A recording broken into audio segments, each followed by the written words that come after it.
Imagina a seguinte situação. Um negócio digital gigantesco perde, tipo, milhões em vendas esse ano. Uhum, E, olha, não é porque o produto é ruim, uhum. não é porque o preço está absurdo e definitivamente não é porque a equipe de marketing falhou em trazer tráfego. O dinheiro simplesmente evapora porque, nas engrenagens de um sistema de busca, o site faz com que uma garrafa térmica pareça uma barraca de acampamento, ou pior, né? Não parece absolutamente nada. É um cenário bem assustador, mas incrivelmente comum, viu? Exato. Então hoje, o nosso mergulho é justamente sobre esse custo invisível do caos digital.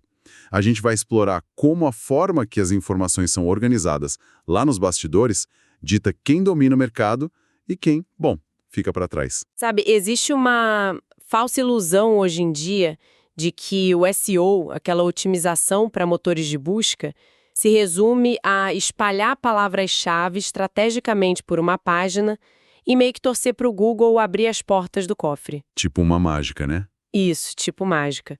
Mas a realidade da infraestrutura de dados moderna é muito menos sobre adivinhar a palavra certa e infinitamente mais sobre a arquitetura estrutural da coisa toda. Certo. E é exatamente essa a nossa missão aqui hoje. A gente está baseando a nossa análise de hoje num artigo super instigante chamado O Custo Invisível da Desordem, que foi escrito pelo Alexander Rodrigues Silva lá para o blog Semântico. Um material excelente, por sinal. Muito bom mesmo. A ideia aqui é desconstruir essa relação entre a arquitetura da informação e o SEO, para quem acompanha a gente e tá, tipo, começando a tentar entender como essas engrenagens funcionam na prática. A gente quer tirar essa discussão daquele campo super abstrato acadêmico, sabe? Uhum. E mostrar de verdade como organizar produtos de forma lógica estanca essas perdas financeiras absurdas. Porque no fim do dia, a arquitetura da informação não é só deixar o site bonitinho. Ah, com certeza não. É uma ferramenta brutal de conversão, né? Exatamente. O que é fascinante aqui é a compreensão de que, nesses ecossistemas corporativos muito complexos, seja um e-commerce gigante ou até a intranet de uma multinacional, o caos informacional atua como um imposto silencioso, Nossa, imposto silencioso é uma ótima definição. né? Porque o prejuízo acontece todos os dias. É quando os funcionários perdem horas tentando recuperar um dado vital para fechar um contrato, ou quando aquele cliente que já está com um cartão de crédito na mão faz uma busca no site e recebe uma página em branco. Sim, simplesmente porque o sistema não entendeu o que ele queria dizer. Perfeito. A desorganização cega o sistema. Certo, vamos desempacotar isso. Antes da gente falar de organizar produtos em si, a gente precisa dar um passo atrás e olhar para biologia. Biologia. Gostei da abordagem. Sim, porque a nossa caixa craniana abriga, tipo, a melhor máquina de categorização já inventada, que é o cérebro humano. A gente passa o tempo todo, de forma totalmente instintiva, agrupando coisas por semelhança e separando por dessemelhança, sabe? Uhum. É um mecanismo de sobrevivência puro. Exato. Se a gente não fizesse isso, a sobrecarga de informações do mundo real simplesmente paralisaria a gente. Então, construir um site sem uma arquitetura da informação rigorosa é tipo como ser dono de um hipermercado gigantesco e, por algum motivo sádico, apagar todas as placas do corredores. Caramba, é uma analogia perfeita. Porque não importa se o hipermercado tem o melhor estoque do mundo. Se a pessoa quer comprar café e se vê cercada por óleo de motor e ração para cachorro, o modelo mental dela entra em colapso. Ela bambona o carrinho e vai embora. A placa do corredor tem que guiar o modelo mental do cliente. Sim, e a ironia de tudo isso é que a gente costuma tratar as máquinas como se elas fossem imunes a essa mesma confusão, sabe? Mas elas não são.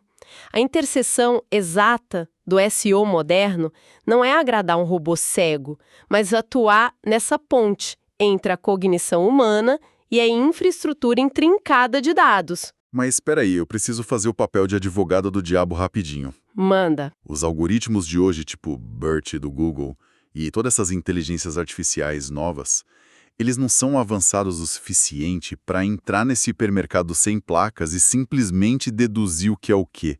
A gente ainda tem que pegar a máquina pela mão. Ah, precisamos, e muito. O que acontece é que a máquina processa dados numa velocidade sobre-humana, claro, mas ela não tem a nossa vivência humana. Os modelos de processamento de linguagem natural, o famoso NLP, eles dependem totalmente de estrutura para entender o contexto. Então, se o site for uma bagunça... Se não tiver estrutura lógica, o NLP simplesmente não consegue fazer o trabalho dele. Para a máquina, uma página mal estruturada é só uma sopa de letrinhas. Ela não consegue identificar a entidade do conteúdo. Entidade? Como assim? Tipo, ela não sabe se a palavra manga no seu texto é a fruta que você come ou a parte da camisa que você veste. E se ela fica confusa sobre essa entidade, a visibilidade orgânica daquela página despenca. O Google não vai arriscar mandar um usuário para um site que ele não entende. Faz todo sentido. Quer dizer, o algoritmo não arrisca a própria reputação recomendando algo ambíguo. Mas tá, como é que a gente resolve isso na prática? Como a gente nomeia os corredores para o cérebro do cliente e para o robô do Google ao mesmo tempo? Bom, a ciência da informação tem uma fórmula exata para isso. Sério? E qual é? Porque o artigo cita as diretrizes da NISO, né, a Organização Nacional de Padrões de Informação. Mas assim, ler norma técnica de estruturação de dados não é exatamente o passatempo de ninguém na sexta-noite. Definitivamente não é. Mas a tradução prática disso é fantástica. As diretrizes da norma ANS ISO Z39.19, nome feio, eu sei, garantem uma representação consistente para sistemas de conhecimento. E elas trazem 7 tipos de conceitos essenciais para a gente estruturar qualquer taxonomia. Tá, 7 conceitos. Quais são eles, para quem tá anotando? Vamos lá. O primeiro são as coisas. Coisas tipo objetos físicos. Isso, objetos físicos, como um notebook. O segundo são os materiais, que são as substâncias mesmo, tipo alumínio, plástico, madeira. Anotado. E o terceiro são as atividades. São processos ou interações como comprar, avaliar, correr. Em quarto, a gente tem os eventos. Que seriam coisas no tempo, tipo uma Black Friday ou um feriado. Perfeito, exato. O quinto conceito são as propriedades, que são características intrínsecas como tamanho, cor, peso. Faltam 2. Manda bala. O sexto são as disciplinas, que representam os ramos de conhecimento, tipo matemática ou marketing digital. E o sétimo e o último são as medidas, escalas, quantidades, tipo centímetros, polegadas ou gigabytes. Ok. Então, o que tudo isso significa no mundo real do SEO e do e-commerce? Porque é tipo só colar essas 7 etiquetas nos meus produtos é o suficiente para salvar o meu site do caos? Ou tem algo mais profundo para o algoritmo entender como eles se relacionam? Isso levanta uma questão importantíssima. Essas 7 categorias, elas são apenas o vocabulário, é o dicionário. Mas a verdadeira inteligência artificial e a recuperação de dados eficiente exigem entender a distância e a proximidade entre esses conceitos todos. E é aí que entra a matemática por trás do SEO. Opa, aqui é onde a coisa fica realmente interessante para mim. Matemática do sentido? Como assim a máquina agrupa ou separa esses itens? Bom, tem 2 conceitos principais aqui: a semelhança e a dessemelhança. Tá, semelhança primeiro então. A semelhança pode ser estrutural, tipo usar as mesmas palavras-chave, ou semântica, quando o sentido é o mesmo usando sinônimos. A máquina calcula isso matematicamente no que chamamos de espaço vetorial, usando coisas como a similaridade de cosseno. Ah, eu já li sobre isso. É como se cada palavra fosse uma estrela no universo 3D, né? E a máquina mede o ângulo entre elas para ver se estão perto. Exatamente isso. Mas aí a gente chega na dessemelhança, que é a medida de afastamento, a distância euclidiana. E olha, eu tenho que confessar, lendo o material do Alexander, eu achei que a dessemelhança é meio que a heroína anônima de toda a experiência do usuário. Por que você diz isso? Porque pensa comigo, se eu entro num e-commerce de roupas e busco por uma camisa preta e o site usa só a semelhança máxima, ele vai me retornar 50 resultados estruturalmente idênticos. 50 camisas com a mesma gola, mesmo tecido, mesma foto.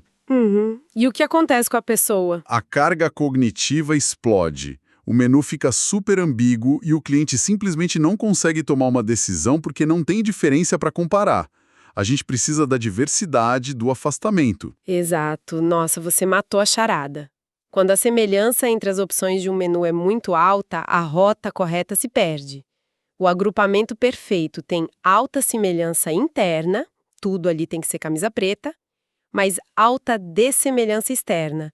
Tem que ter gola V, polo, manga longa, regata. Na ciência da informação, nada é igual, apenas altamente semelhante, né? Essa frase é perfeita. E os modelos de busca, usando esses modelos de linguagem de grande escala, os LLMs, eles fazem exatamente isso. Eles vão muito além da contagem de palavras-chave para entender essa verdadeira proximidade conceitual. Evitar redundância é tão importante quanto achar a correspondência exata. Que incrível! Certo, chegou a hora da gente aplicar toda essa teoria e matemática complexa num cenário real. O texto traz um exemplo super prático para ilustrar como a categorização errada destrói as conversões. Sim, o exemplo daquela garrafa térmica famosa, o copo Stanley, sabe? Sim, o clássico dos escritórios modernos. E para entender isso, o autor separa o que o produto é de verdade versus o que ele representa, a visão intrínseca e a visão extrínseca. Uhum. E um e-commerce sem essa distinção clara, olha, é só um depósito digital, não é uma estratégia de vendas. Tá, vamos destrinchar. A visão intrínseca é a ontologia do produto, certo? É o que ele de fato é, fisicamente. Isso. Intrinsecamente, a garrafa térmica é feita de aço inoxidável, tem capacidade de 500 mililitros e possui isolamento a vácuo. Seguindo as regras da ISO que a gente falou, ela seria agrupada na categoria cozinha e depois em recipientes. Faz sentido do ponto de vista físico. Totalmente. Mas e a visão extrínseca? Esse é o contexto do usuário, né? Como o objeto é percebido e aplicado no dia a dia. Exatamente. Vamos pegar o cenário A, camping. Para um campista, a garrafa não parece em nada com uma barraca de lona estruturalmente. Mas, na visão extrínseca, os dois têm a mesma exata função: sobrevivência e conforto outdoor. Então eles gravitam no mesmo contexto, naquela constelação matemática que a gente falou. Isso. Mas agora pensa no cenário B, o escritório. Muda tudo. A mesma garrafa, feita do mesmo aço, não é mais ferramenta de sobrevivência. Ela vira um acessório de produtividade e até de status. Ela acaba sendo agrupada no e-commerce junto com agendas Moleskine, mouses ergonômicos, fones com cancelamento de ruído. Sim, a semelhança extrínseca é o que gera o desejo na pessoa, é o apelo emocional. E a visão intrínseca, o aço, os 500 mililitros, é o que valida a compra técnica lá nos filtros. Nossa, e sabe qual é o erro fatal que eu percebo que o texto do Alexander aponta muito bem? É tentar forçar o cliente a pensar na ontologia, na visão física. Como assim? Imagina que alguém busca no Google presentes para pais aventureiros. A intenção é super emocional, extrínseca. Se ela cai no seu site e o menu exige que ela navegue por departamento de cozinha, aço inoxidável, recipientes de 500 ml, a taxa de rejeição vai às alturas na mesma hora. Com certeza. O cliente vai embora. E o NLP do buscador se perde completamente, porque o seu site não mapeou o contexto de aventura. E se a gente conectar isso ao panorama geral, essa identificação rigorosa dos atributos, lembrando sempre da regra nisso, é o que permite que a navegação facetada, aqueles filtros na lateral da tela, diferencie perfeitamente esses contextos. Então, a organização do cardápio do site tem que abraçar o comportamento, não só a física do produto. Exato, conectar os pontos garante a venda. Mas tem mais uma peça nesse quebra-cabeça, viu? Qual? Para fechar esse ciclo, a gente tem que entender como essa organização interna impecável do site se comunica com o Google e outros motores de busca lá fora. Como é que o Google bate o olho e diz, ok, esse site merece o primeiro lugar? Eu ia perguntar exatamente isso agora, como essa taxonomia toda prova para o algoritmo que eu sou uma autoridade e não só mais um aventureiro na internet. Entrar em cena a extração de entidades, ou Entity Extraction. Tá, e o que o NLP faz nessa fase? O modelo de inteligência artificial varre o texto completo dos seus documentos, das suas descrições de produto, dos seus artigos no blog, e ele identifica e extrai ativamente quem são as pessoas, os lugares, as organizações e os conceitos ali dentro. E aí, o pulo do gato.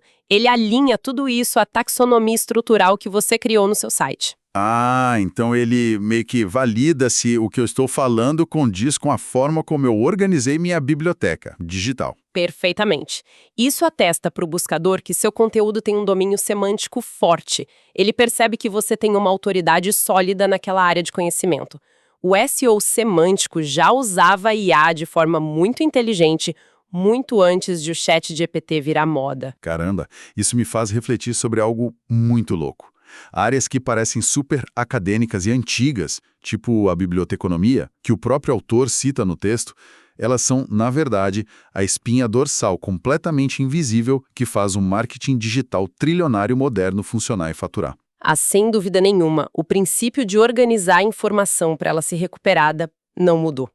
A escala, sim, a matemática ficou incrivelmente complexa, mas o coração do negócio ainda é a ciência da informação mais pura. Incrível. Então, resumindo para quem está acompanhando a gente até aqui, simplificar essa relação entre a arquitetura da informação e o SEO é entender de uma vez por todas que organizar não é, de forma alguma, um preciosismo de arquivista. Exato, não é toque de arrumação. É literalmente mapear o cérebro de quem pesquisa. É usar aqueles 7 conceitos da NISO e compreender aquela diferença crucial entre a composição física de um produto e o contexto real de vida do cliente. A visão intrínseca contra a extrínseca. É assim que grandes empresas estancam essa perda invisível de milhões. Quando a sua estrutura reflete como as pessoas pensam e sentem, a máquina entende e te recompensa. Sensacional. Bom, mas para fechar o nosso mergulho de hoje, eu quero deixar uma semente para reflexão. Algo provocativo para quem nos ouve, expandir o que a gente discutiu aqui a partir do material original. Opa, adoro provocações finais. Qual é a teoria? Pensa comigo. Se os algoritmos de buscas e essas inteligências artificiais estão ficando, exponencialmente melhores em entender a nossa visão extrínseca, quer dizer, os nossos contextos emocionais, nosso status, nosso estilo de vida e tudo isso em tempo real, só analisando o nosso comportamento. Certo. Será que, em um futuro muito próximo, os e-commerces vão simplesmente abandonar completamente aqueles menus fixos e tradicionais? Tipo, ninguém mais vai ter um botão eletrônicos ou cozinha no topo do site. Nossa, seria o fim da navegação estática. Sim.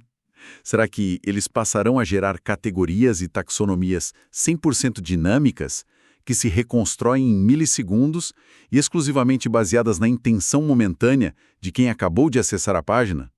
Imagina um hipermercado que muda as prateleiras de lugar na hora que você entra, só para você. É uma possibilidade fascinante. Uma arquitetura efêmera e hiperpersonalizada. Pois é. Fica a reflexão para quem nos ouve, explorar e tentar imaginar como vai ser o SEO quando esse dia chegar. E vai chegar rápido, viu? Com certeza vai. Bom, muito obrigado por acompanhar a nossa análise de hoje. Até a próxima.